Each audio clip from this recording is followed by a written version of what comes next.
मैत्रिणीशी बोलतो म्हणून लगावले कानशिलात दिनेशने निलेशला संपून टाकून दिले धरणात। कोण कधी कोणाचा कसा आणि कशासाठी काटा काढेल याचा काहीच भरोसा देता येत नाही।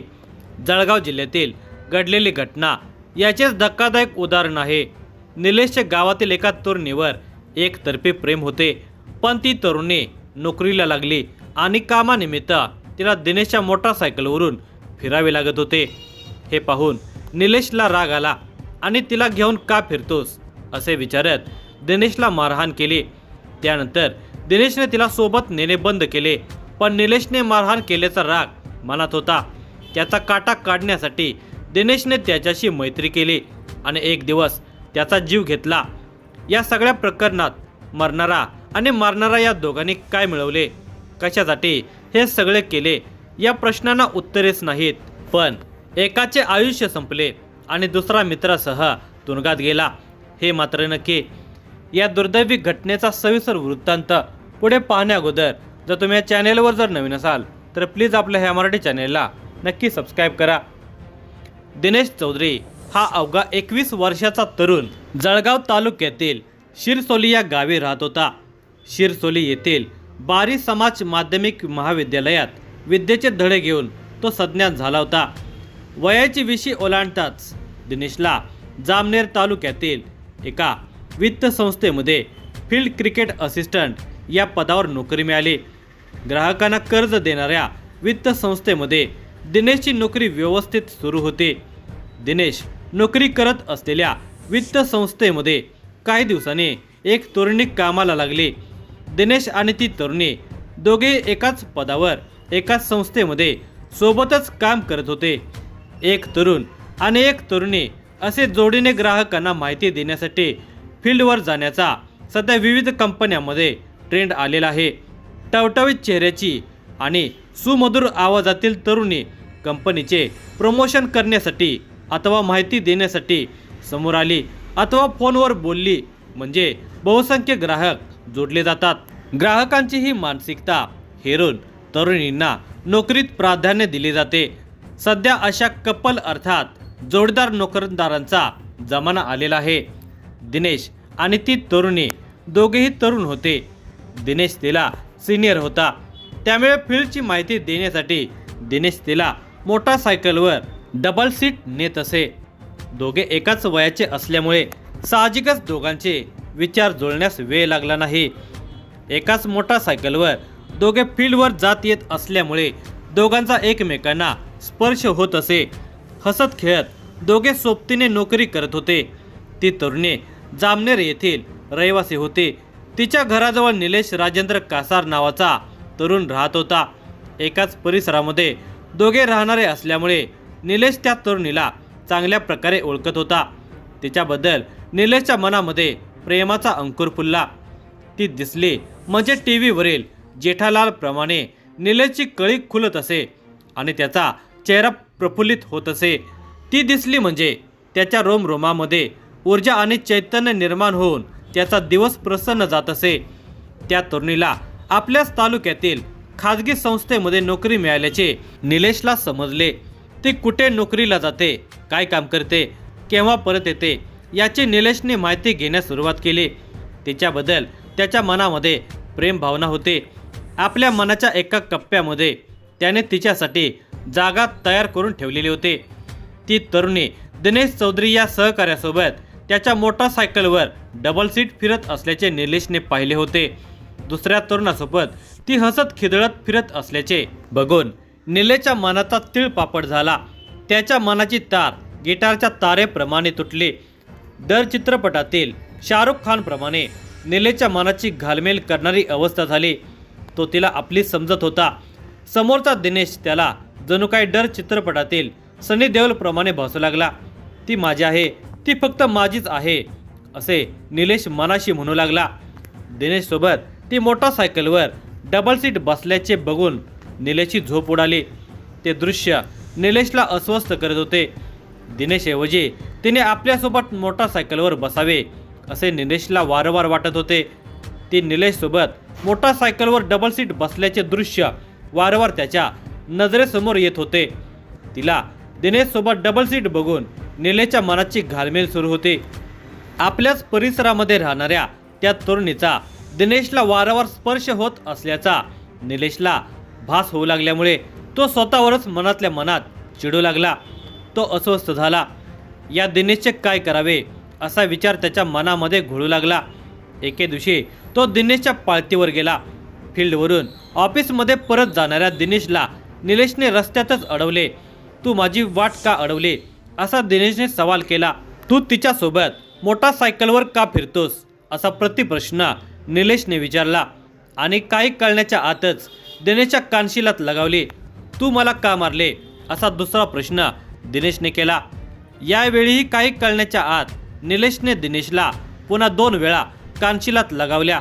यापुढे तू तिच्यासोबत डबल सीट फिरायचे नाही असा सज्जड दम निलेशने दिला. मार खाऊन सज्जड दम मिळाल्यानंतर दिनेश मुकाटपणे ऑफिसमध्ये गेला. त्यानंतर निलेश आपल्या मार्गाला गेला. त्या दिवसापासून दिनेशने त्या तरुणीसोबत फील्डवर जाणे बंद केले. तो एकटाच फील्डवर जाऊ लागला.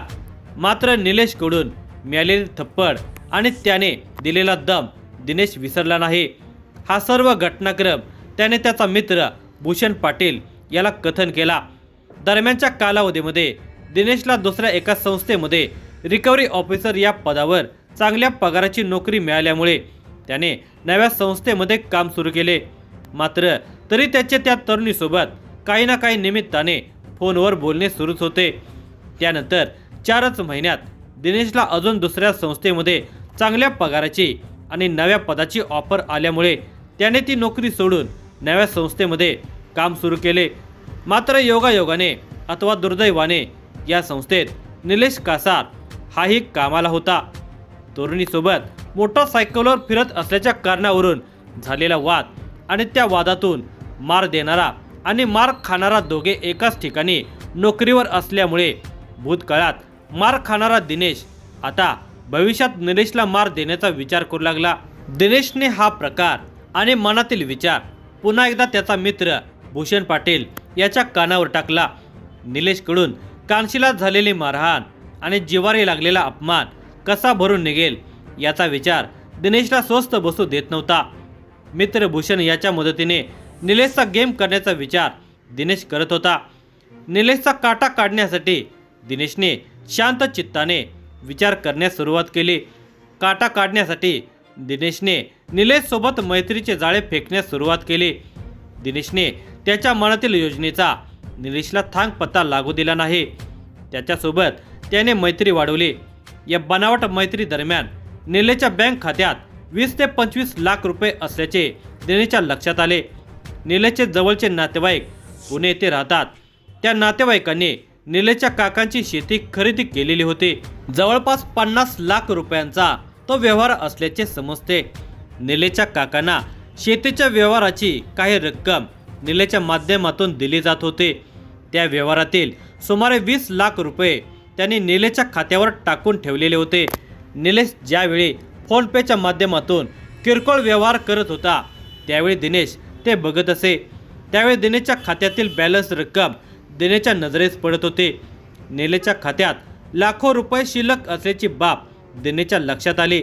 निलेशच्या खात्यातील भली मोठी रक्कम आपल्या खात्यात वर्ग करून घेण्याची युक्ती दिनेशने मनाशी आखली. त्या दृष्टिकोनातून दिनेशने निलेशसोबत काही ना काही निमित्ताने फोनवर बोलण्याचा आणि प्रत्यक्ष भेटण्याचा सपाटा सुरू केला आणि मैत्रीचा बनाव केला. दिनांक 10 डिसेंबर 2025 रोजी सायंकाळी 7:30 वाजता दिनेश चौधरी आणि भूषण पाटील हे दोघे मित्र एकत्र आले. दोघांनी निलेशचा गेम करण्यासह त्याच्या खात्यातील लाखो रुपयांची रक्कम मोबाईलद्वारे आपल्या खात्यात वर्ग करण्याची योजना आखली. भूषणच्या शेतात मद्यपान आणि मांसाहारी जेवणाचे आयोजन करण्यात आले. या पार्टीत निलेशला मद्यपानासाठी बोलवण्याचे निश्चित झाले. त्यानुसार 15 डिसेंबर 2025 रोजी सायंकाळी दिनेशने निलेशला त्याच्या व्हॉट्सॲप क्रमांकावर कॉल केला. भूषण पाटील याच्या शिरसोली येथील शेतामध्ये सायंकाळी 7 वाजता मांसाहारी जेवण आणि मद्यपानाचा बेत असल्याचा निरोप निलेशला देण्यात आला. निरोप मिळताच निलेश त्याच्या मोटारसायकलने जामनेरहून शिरसोली येथे दिनेशकडे आला. आपण मद्यपानाच्या पार्टीला नव्हे तर यम लोकांच्या पार्टीला जात आहोत याची निलेशला कल्पना नव्हती। निलेश येताच दिनेशने त्याचा मित्र भूषणचा ठाव ठिकाणा घेतला। भूषण त्याच्या शेतातच असल्याचे समजल्यानंतर दिनेशने निलेशला त्या ठिकाणी नेले। दिनेश आणि भूषण या दोघांनी ठरवून निलेशला मोठ्या प्रमाणामध्ये दारू पाजली। अति मद्यप्राशनामुळे निलेश नशेत तर झाला। तो नशेमध्ये असल्याचे बघून दोघांनी मिळून त्याच्या बँक खात्यातील मोठी रक्कम त्याच्या मोबाईलद्वारे आपल्या खात्यामध्ये वर्ग करण्याचा प्रयत्न सुरू केला। मात्र त्याच वेळी त्यांच्यामध्ये वादाची ठिणगी पडली। आपल्याला झालेल्या मारहाणीचा बदला घेण्याचे दिनेशचे नियोजन असतानाच निलेश उठून परत जाऊ लागला। निलेश परत जात असल्याचे बघून वेळ न दवडता दिनेश आणि भूषण या दोघांनी त्याला पकडून ठेवले। दोघांनी मिळून त्याला दोरीने गळफास दिला। या गळफासामुळे निलेशचा गुदमरून जीव गेला। त्याने मद्याच्या नशेमध्ये अखेरचा श्वास घेत या जगाचा निरोप घेतला।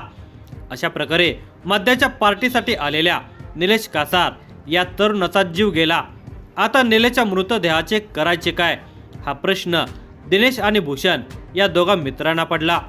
निलेशच्या मृतदेहाची विल्हेवाट लावून पुरावा नष्ट करण्यासाठी दोघांनी कंबर कसली। निलेशचा मृतदेह एका पोत्यात टाकून त्याने तो नजीकच्या नेवरे धरणातील पाण्यात टाकून दिला। ज्या दोरीने त्यांनी निलेशला गळफास दिला ती दोरी त्यांनी परिसरामध्ये फेकून दिली। त्यानंतर जणू काही झालेच नाही अशा आविर्भावामध्ये दोघांनी तेथून पलायन केले। दिनांक 16 डिसेंबर 2025चा तो दुसरा दिवस उजाडला तरी निलेश कासार घरी परत आला नसल्यामुळे त्याच्या घरातील सदस्य हैराण झाले। ते त्याचा शोध घेऊ लागले। आदल्या रात्री त्याचे वडील राजेंद्र कासार यांनी त्याला त्याच्या मोबाईलवर फोन केला होता। त्यावेळी आपण शिरसोली येथे दिनेश चौधरी याच्याकडे पार्टीला जात असल्याचे त्याने वडिलांना सांगितले होते। रात्री बराच वेळ त्यांनी वाट पाहिली मात्र निलेश घरी परत आला नाही। त्याचे वडील राजेंद्र कासार यांनी त्याच्यासोबत मोबाईलवर संपर्क साधण्याचा प्रयत्न केला मात्र निलेशचा मोबाईल लागत नव्हता। त्यामुळे दुसऱ्या दिवशी गावकऱ्यांच्या मदतीने त्याच्या वडिलांनी बेपत्ता निलेशचा शोध सुरू केला। दरम्यान दुसऱ्या दिवशी दिनांक 16 डिसेंबर रोजी बेपत्ता निलेशची मोटारसायकल रामदेववाडी गाव शिवारातील पाण्याच्या तळ्याजवळ रस्त्याकडेला आढळून आली। मुलगा निलेशचे अपहरण अथवा त्याचा घातपात झाला असावा अशी त्यांनी शंका येण्यास सुरुवात झाल्यामुळे निलेशचे वडील राजेंद्र कासार यांनी MIDC पोलीस स्टेशनला तो बेपत्ता झाल्याबाबत मिसिंग दाखल केली। बेपत्ता होण्यापूर्वी निलेश हा त्याचा मित्र दिनेश चौधरी याच्याकडे गेलेला होता आणि त्यापूर्वी त्या दोघांच्यामध्ये वाद झालेले होते अशी माहिती मिसिंग दाखल करतेवेळी त्यांनी MIDC पोलिसांना दिली। त्या माहितीच्या आधारे MIDC पोलिसांनी पुढील तपास सुरू केला। बेपत्ता निलेशचा MIDC पोलिसांमार्फत तपास सुरू होता। बेपत्ता निलेशचे बेपत्ता होण्याच्या दिवशी कुणाकुणासोबत मोबाईलवर बोलणे झाले, त्याला शेवटचे कुणी पाहिले याबाबत माहिती घेण्यास सुरुवात केली। तपास सुरू असताना दिनांक 19 डिसेंबर रोजी शिरसोली परिसरातील नेवरे धरण परिसरात एका तरुणाचा पोत्यामध्ये बांधलेला मृतदेह गावकऱ्यांना आढळून आला। या घटनेची माहिती लागलीच MIDC पोलिसांना कळवण्यात आली।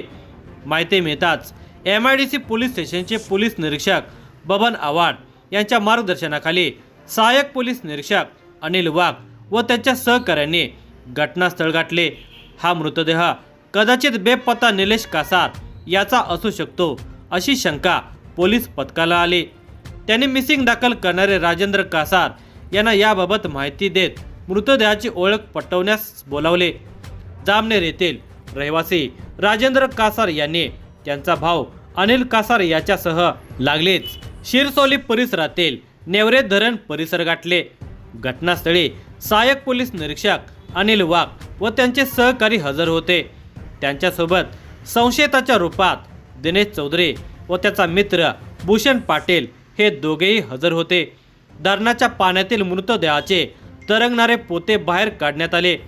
त्या पोत्यातून बाहेर काढण्यात आलेला मृतदेह राजेंद्र कासार यांना दाखवला असता तो त्याने लागलीच ओळखला। तो मृतदेह त्यांचा मुलगा निलेश कासार याचाच होता। अशा प्रकारे मृतदेहाची ओळख पटली आणि मिसिंगचा तपास पूर्ण झाला. मिसिंगचा तपास पूर्ण झाला असला तरी घातपाताचा संशयास्पद प्रकार पुढे आला. घटनास्थळ आणि मृतदेहाचा पंचनामा अधिक कायदेशीर सोपस्कार पूर्ण करण्यात आले. त्यानंतर मृतदेह उत्तरीय तपासणी कामे शासकीय वैद्यकीय महाविद्यालय व रुग्णालयात रवाना करण्यात आला. सर्व घटनाक्रमाला अनुसरून मयत निलेश कासार याचे वडील राजेंद्र कासार यांनी दिलेल्या फिर्यादीनुसार MIDC पोलीस स्टेशनला या प्रकरणी गुन्हा रजिस्टर नंबर 911/2025 भारतीय न्याय संहिता 103 238 35 नुसार खुनाचा गुन्हा दाखल करण्यात आला. या गुन्ह्याचा पुढील तपास पोलीस निरीक्षक बबन आव्हाड यांच्या मार्गदर्शनाखाली सहाय्यक पोलीस निरीक्षक अनिल वाघ व त्यांच्या सहकार्याने सुरू केला. मयत निलेश कासार हा त्याचा मित्र दिनेश चौधरी याच्याकडे पार्टीसाठी गेलेला होता. तसेच दोघांच्या मध्ये यापूर्वी कडाक्याचा वाद झाला असल्याची पोलिसांना माहिती मिळाली होती. घटनेच्या रात्री निलेश आणि दिनेश या दोघांच्या मध्ये मोबाईल संभाषण झाले होते. मयत निलेश कासार, दिनेश चौधरी आणि भूषण पाटील या तिघांचे मोबाईल लोकेशन एकाच ठिकाणी आढळून आले होते. या सर्व तपासाच्या आधारे दिनेश चौधरी आणि भूषण पाटील या दोघांना संशयित आरोपी म्हणून अटक करण्यात आली. दोघांना न्यायालयासमक्ष हजर करण्यात आले असता न्यायालयाने सुरुवातीला त्यांना पोलीस कोठडी सुनावली. पोलीस कोठडी दरम्यान दोघांनी सुरुवातीला उडवाउडवीची उत्तरे देण्यास सुरुवात केली. मात्र सखोल चौकशी अंती त्यांनी आपला गुन्हा कबूल करत गुन्ह्याचा सर्व घटनाक्रम कथन केला. या गुन्ह्याचा पुढील तपास पोलीस निरीक्षक बबन आव्हाड यांच्या मार्गदर्शनाखाली सहाय्यक पोलीस निरीक्षक अनिल वाघ व त्यांचे सहकारी पोलीस उपनिरीक्षक राहुल तायडे, सहाय्यक फौजदार Vijaysing Patil, head constable Pramod लाडवंजारी, Kiran Patil, Kiran Chaudhary, police constable Subhash Sable आदी पुढील तपास करत आहेत.